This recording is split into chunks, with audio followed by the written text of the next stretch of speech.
নমস্কার বন্ধুরা, মামনি রান্নাঘরে আজকে তৈরি করবো নিরামিষ পনির। তার জন্য আমি পনিরটাকে এইভাবে পিস পিস করে কেটে নিয়েছি, একটু বড় বড় করে কেটেছি। আর এখানে নিয়েছি টমেটোটাকে আমি এইভাবে কেটেছি, বীজটা ছাড়িয়ে নিয়েছি। আর ক্যাপসিকামগুলোকে এরকম ত্রিভুজ আকৃতি করে করে কেটে নিয়েছি। আর এখানে আমি নিরামিষ পনিরটা করার জন্য একটা মশলা করবো, যেটাতে আমি 1 চামচ সাদা তিল নিলাম। আর নেব 1 চামচ পোস্তটা সাদা তিলটাকে আগে আমি একটু শুকনো নুন দিয়ে গুঁড়ো করে নেব। তিলটা আর পোস্তটাকে আমি একটু পুড়িয়ে নিয়েছি। এবারে আমি দিয়ে দিলাম কাজু, তেজপাতাগুলো কাজু দিয়ে দিলাম। এটা দিয়ে পেস্ট করে নেব। এটার মধ্যে আমি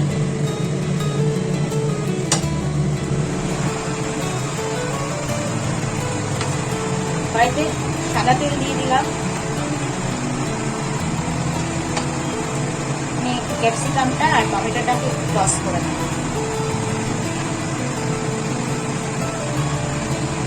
ক্যাপসিকামটা দিয়ে দিলাম।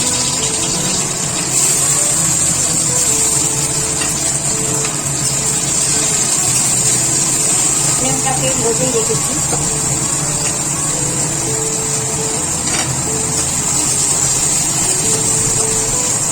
আর কাটবো না, এবার তুলে নেব। ওই তেলের মধ্যে আর একটু তেল দিয়ে দিলাম।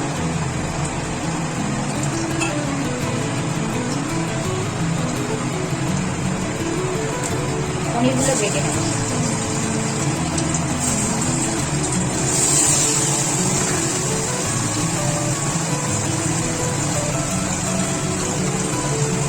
সামান্য নুন দিয়ে পনিরটা বেটে নেব।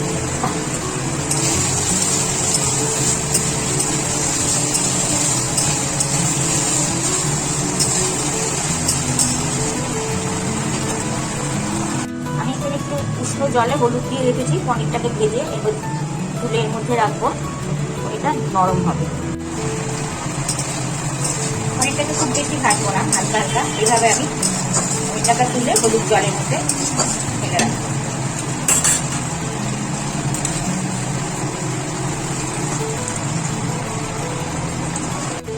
এই ভাজার তেলটার মধ্যে আরো সামান্য একটু তেল দিয়ে দিলাম। আর দিয়ে দেবো ঘি, দিয়ে দিলাম 1 চামচ।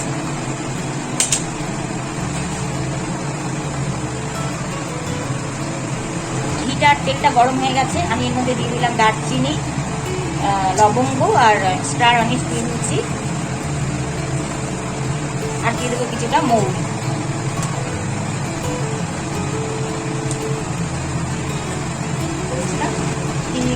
পোস্ত আর কাজুর পেস্টটা দিয়ে দিলাম।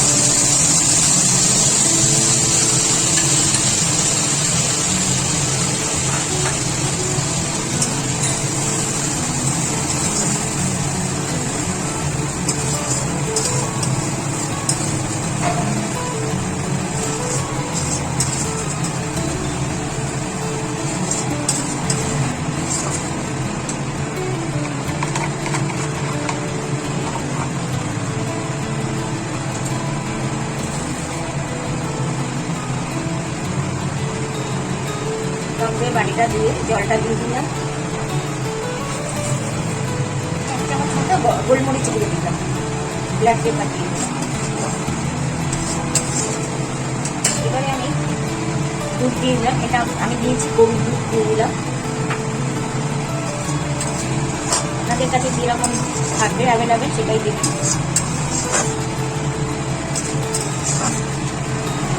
দুধটা ফুটে উঠতে শুরু করেছে, আমি এবার এই পনিরটা জলটা ঝরিয়ে রেখেছিলাম সেটা দিয়ে দিলাম। কত সুন্দর কালার হয়েছে পনিরটাতে।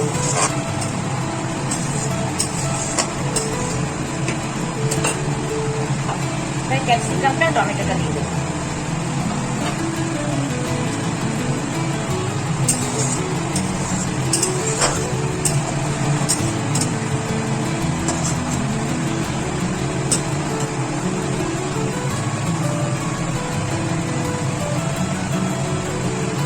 থেকে দিয়ে দেবো এলাচগুলো।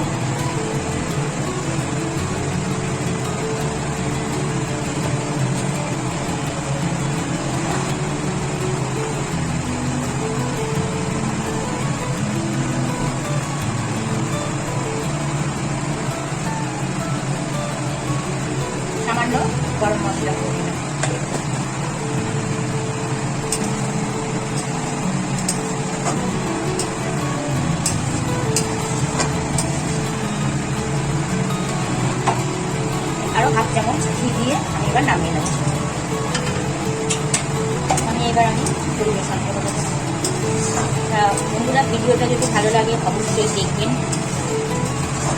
ট্রাই করবেন। ধন্যবাদ।